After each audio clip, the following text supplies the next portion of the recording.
Hello everyone, my name's McQueeb. Welcome back for another very special video. We're going to be taking a look at Loop Hero once again, this time at some of the more late game stuff that the game has to offer. I highly advise anyone that wants to enjoy the game for the first time, switch out now because I don't want to ruin it for you. I don't want to be the guy that goes ahead and spoils all of that. On the flip side, since I've been asked quite a lot to explain a lot of what the mid to end game has to offer, definitely stick around because you're going to be quite surprised at how much stuff there is in this game. Now, to preface this, I have spent about 32 hours in the game at present, and the amount of new stuff that I've unlocked is pretty great. We'll get onto that in just a second, but like I said, this is your final spoiler warning. Please click off now if you would like to experience this for the first time on your own. 3, 2, 1.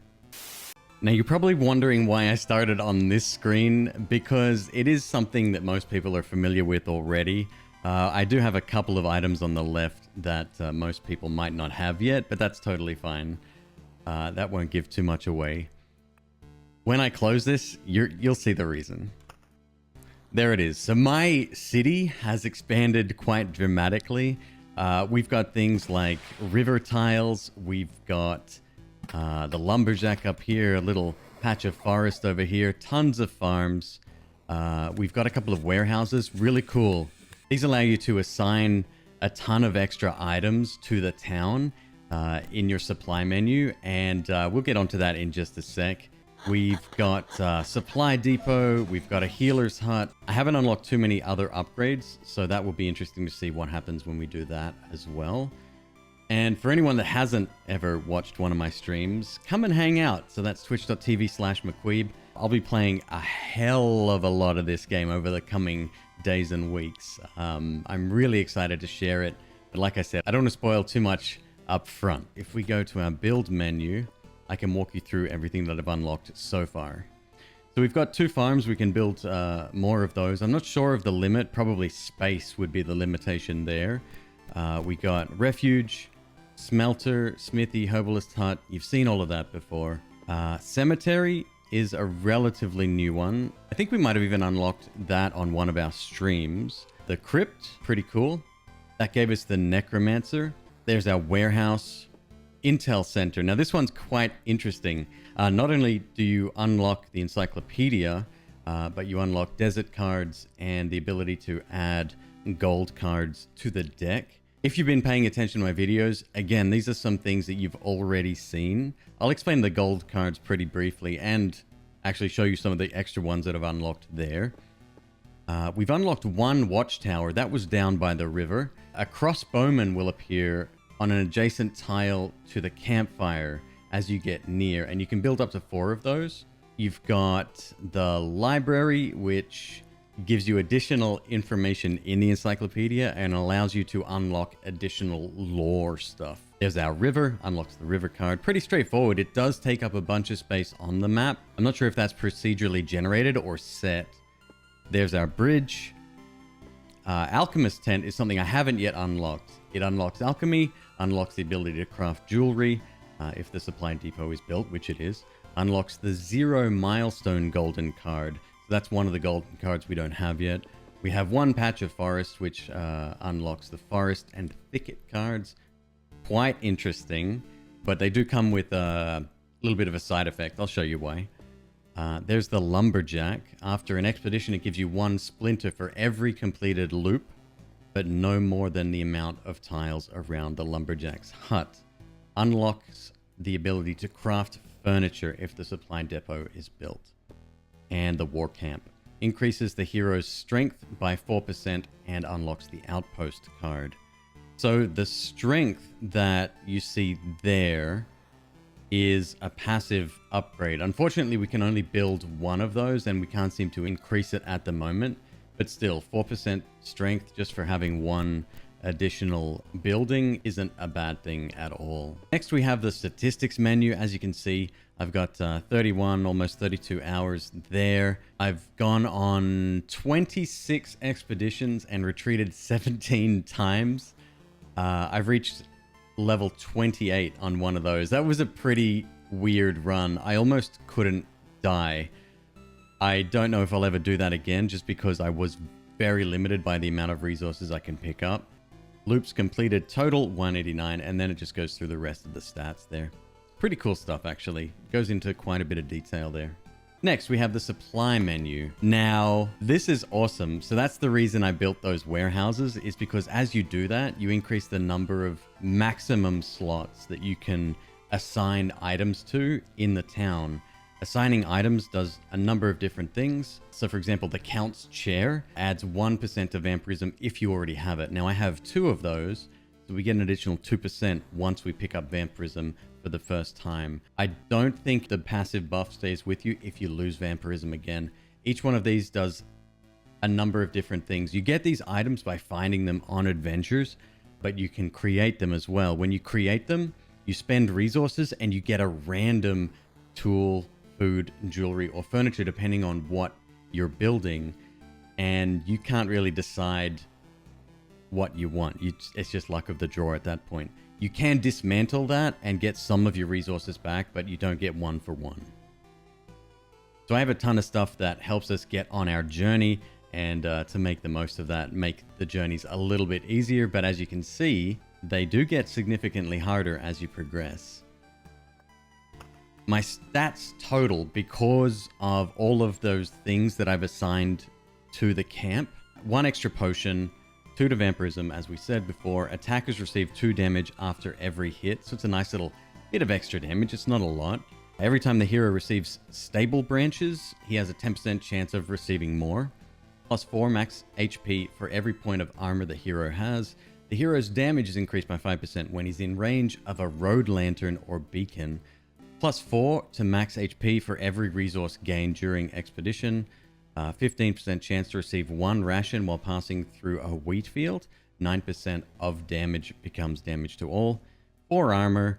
6 chance to redirect lightning from the storm temple or magical attack to a random enemy. Plus 2 pebbles while passing through the campfire tile. Raises the defense of finding a rare item by 30%. Plus 0.8 HP regen per second if player already has regeneration. That's pretty great. All right, that craft menu I was talking about before. So at the moment, we can only craft furniture, tools, and food. We cannot craft jewelry yet because we haven't built the requisite building. All we have to do is hit the craft button on any one of these, and you can see how many resources of each one it's going to use.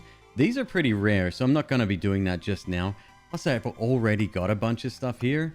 I could be dismantling these already, trying to get back some resources that we can then combine again and then spend somewhere else. That takes us to the Encyclopedia.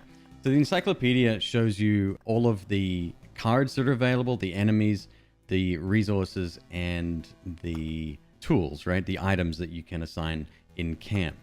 Now, you'll notice that some of these are golden. Now, these aren't the golden cards, but they're marked this way because we've unlocked extra articles. I don't have any of the required resources to unlock more right now, but I can show you sort of the difference between them. So if we have a look at the bridge, it gives you very basic information, right? Bridge does nothing, only needed to increase the length of the river. Sturdy and reliable, placed between riversides to connect them. So it's very basic information. However, something that has been researched by using articles, you can see articles unlocked 0 out of 1, and then there's a button you press here and it uses the books of information you get from each run. So the difference between that, you go over here to something like the village and it says, you know, again, the basic information, but then the description, this is where it gets interesting. There are no mentions of places like this from the times before the Oblivion. It looks like some madman tried to create an imitation of blah, blah, blah, blah, blah, blah, blah, right?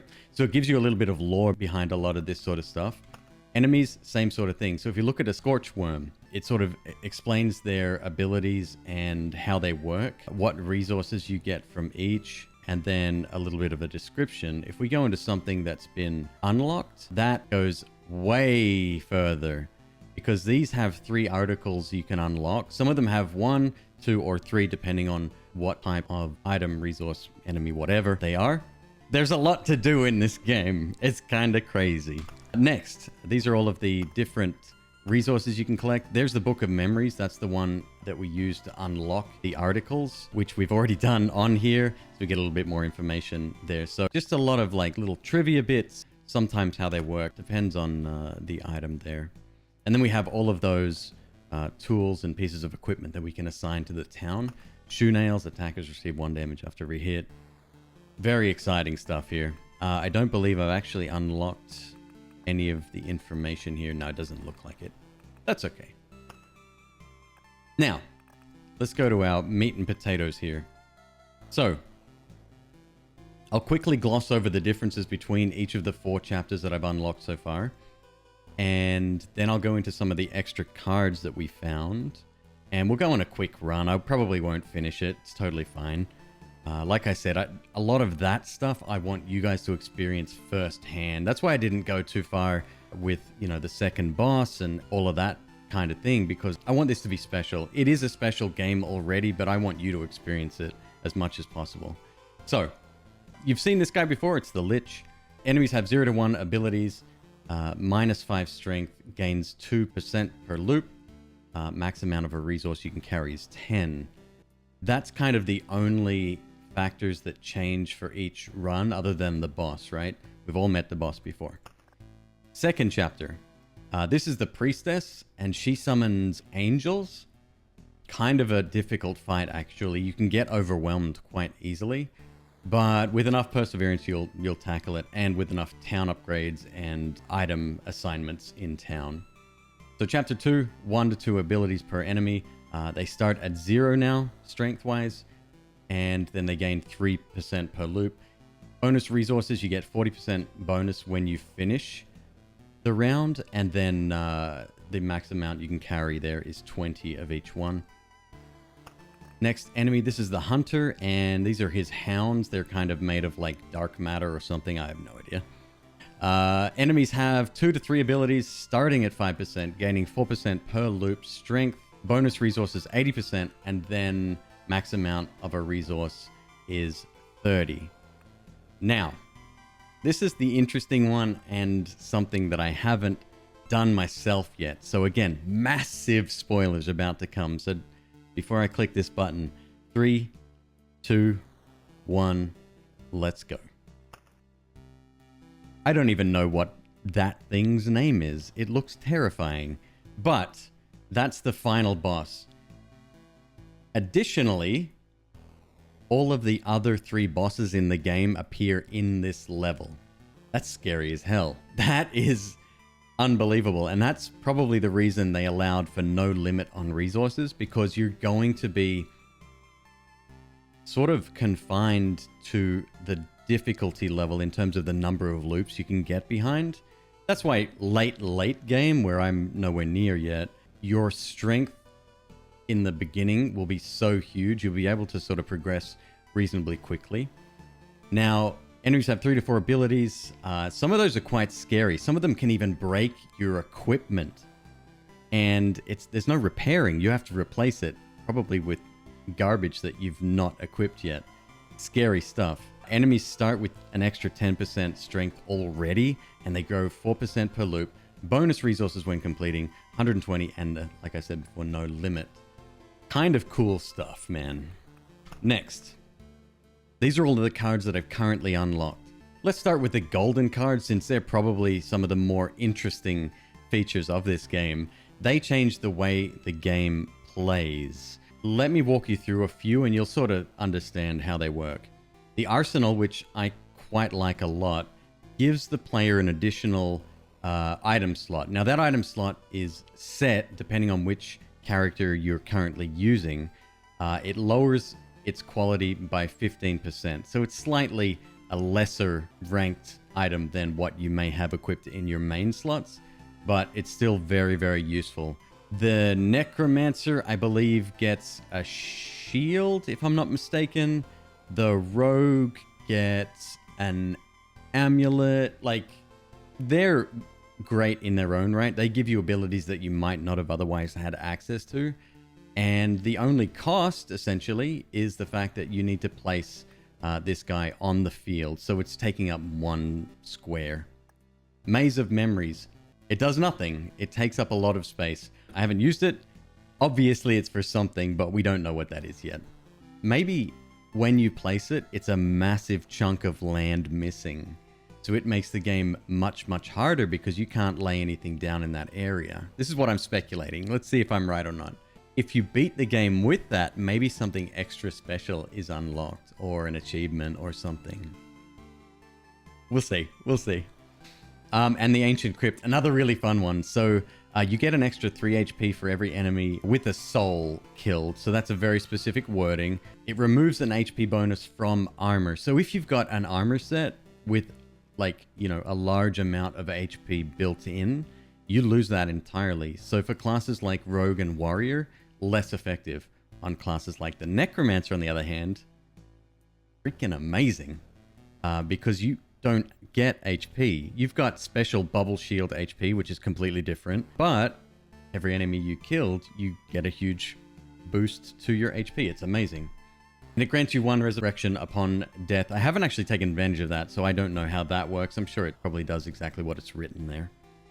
A couple of other cards you may not have seen. Here's an outpost. Soldiers from this outpost are always glad to help a traveler. Not for free, though. So spawns an assistant on the adjacent tiles.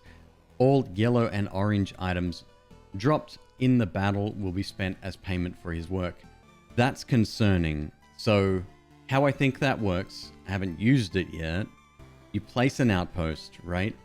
If you have orange and yellow items in your inventory, some or all get removed from your inventory and you can't use them. So you'd probably want to equip stuff as soon as you get it. At least that's how I hope it works.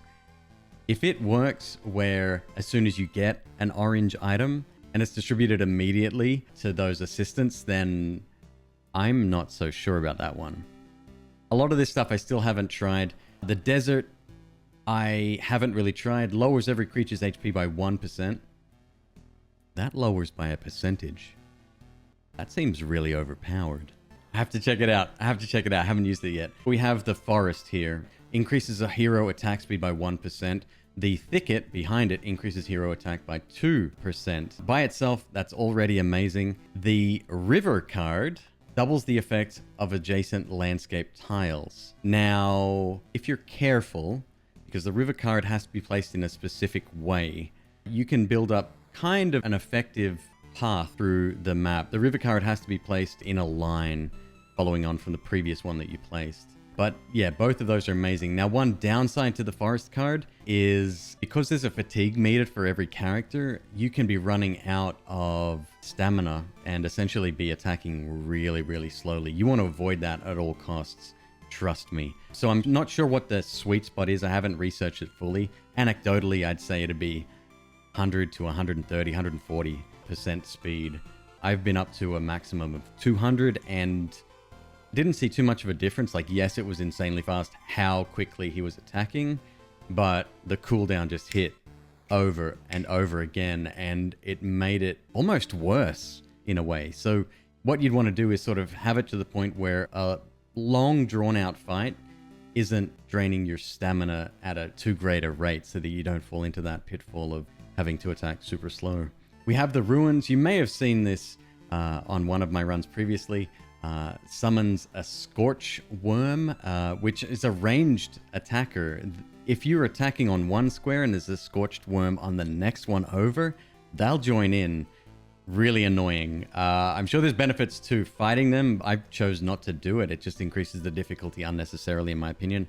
Not sure yet. Again, some of these cards I haven't even tried, but I can't wait to see what the community comes up with. Efficient builds, game theory on how these should be placed. It's going to be amazing. All right, let's do a quick couple of laps. Let's go with the Rogue. And then my current setup, it's very basic, but it works quite well, although I'm sure I'm missing out on some resources by doing that. All right, let's give it a whirl. All right, so we're diving into the 4th chapter. We're just going to run around for a bit with my Rogue. As you can see, we haven't placed that golden card yet. So I'm going to drop that down.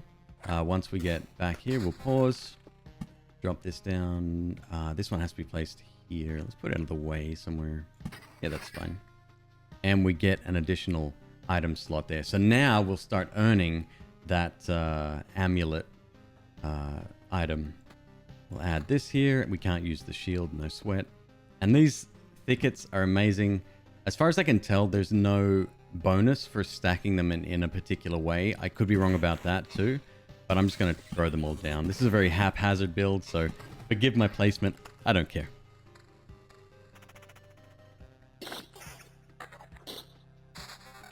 Alright, nice. Treasury to start. Pretty dope. Put that down there. Mountains up here. Actually, I might bring it over here so we can do it as we go. Grove we want to put down. Definitely. Blood Grove as well. Beautiful.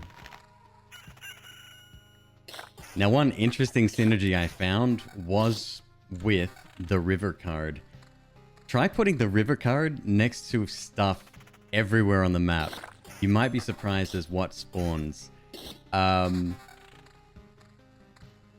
going to spoil too much, but definitely have a river running alongside your road specifically.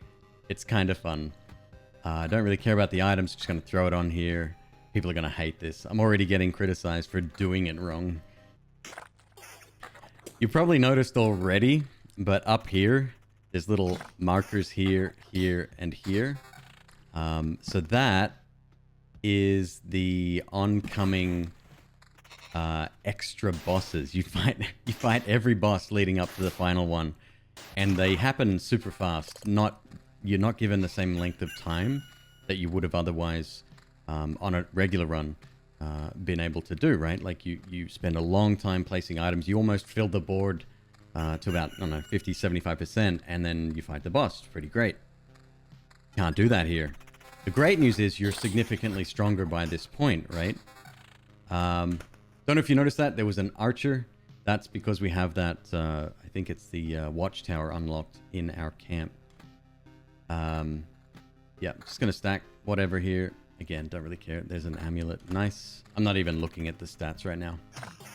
This is going to be just a very quick look. I'm going to add a couple more. No big deal. Oops, missed that one entirely. People screaming right now in the comments. I just know it. It's just placing everything wrong. It's fantastic.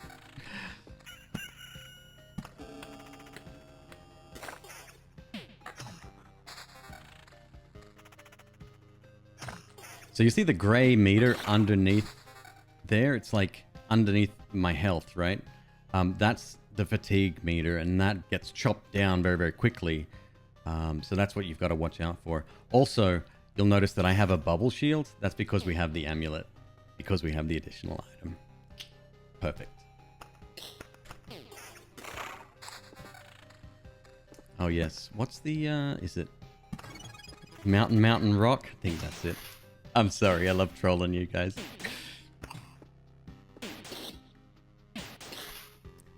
We put down a village. We've got a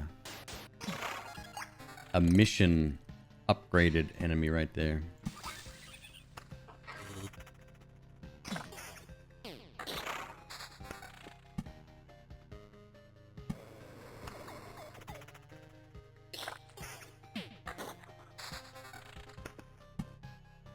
Absolutely wonderful game. I'm so glad it's going to be coming out soon.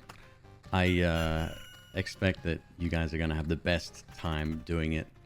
So yeah, I'm really excited that you guys get to play this. I was blessed. Thank you very much to Clara over at Devolver Digital. You absolute legend. It's a pleasure working with you as always. Wheat fields go next to villages, as we know.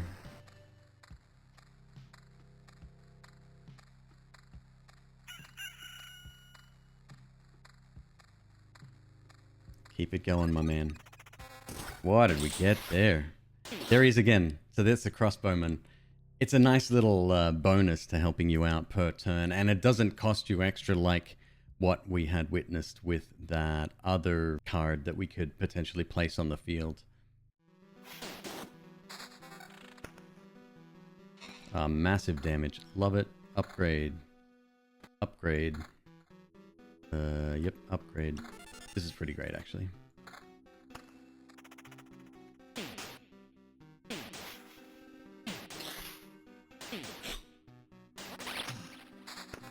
Keep placing more stuff. This will unlock our treasury. More rocks placed. Road lantern, whatever. Vampire mansion next to the village. Another mountain, beautiful. Meadow, perfect.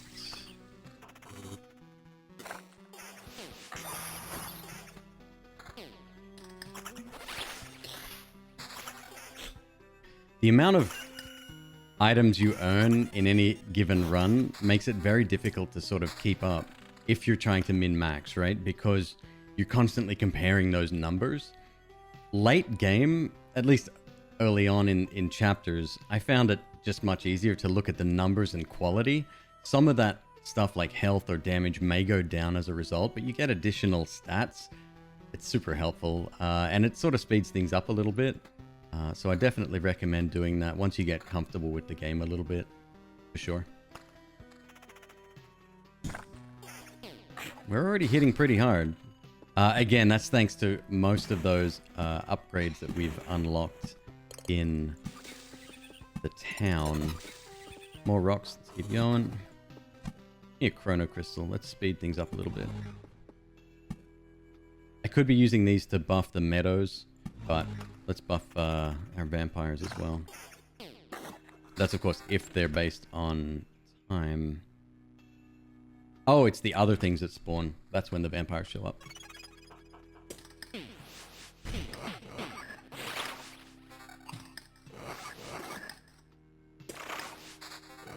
I do like the rogue. Very different sort of class. You earn these little trophies, right? And it's got one upgrade. Skilled Architect. Upon each building, hero gets 8 times loop experience. You level up very quickly with that. It's diminishing returns as well, so it, you know, it's not the most amazing card. It's not definitely something that you would use if you did want to min-max, but still worthwhile. Look at that. Hardly placed anything on the field. Guess who just showed up? So you have to prepare for that in the 4th chapter. And keep in mind that these buildings need to be taken care of. Otherwise, he's at full strength almost. One of those things, man. Let's give it a shot. I probably won't beat him. That's okay. Yeah, don't mind losing at all. This one's very forgiving. Even if you've spent, you know, I don't know, 40 minutes, an hour on a run. It's like a big deal, really. Their own peril. Hero has 60% chance to reflect a ranged shot into a random enemy. Gift of Blood. On crit, summon Blood Lightning. 10% chance to simultaneously attack two targets. These are all very good, actually. So it doesn't really matter too much. More weapon speed. Let's go. That noise you might not have heard before. So this here is a village question mark. Spawns a training dummy. It's fun. I don't know how useful it will be, but watch this. If I put down this here, the overgrown field starts to attack you. So the grass itself attacks you. There's so many combinations, and I don't know a fraction of them. Really excited to find out more.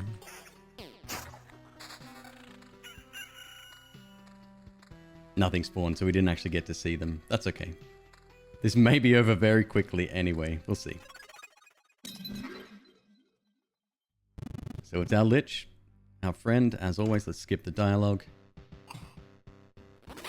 And don't forget, I think he has additional abilities. Well, he has a lot of abilities.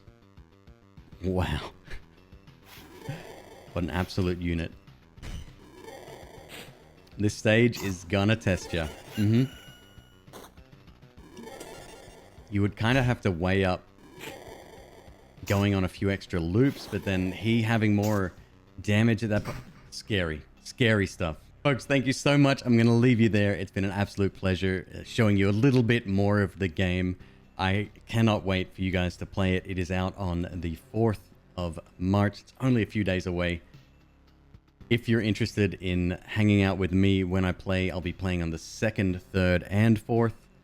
after 6 p.m. Pacific, and I would love to have you in chat to sort of give me some tips, and we'll share ideas, talk about different builds and better strategies. Love to see it, and thank you so much. Have a great afternoon.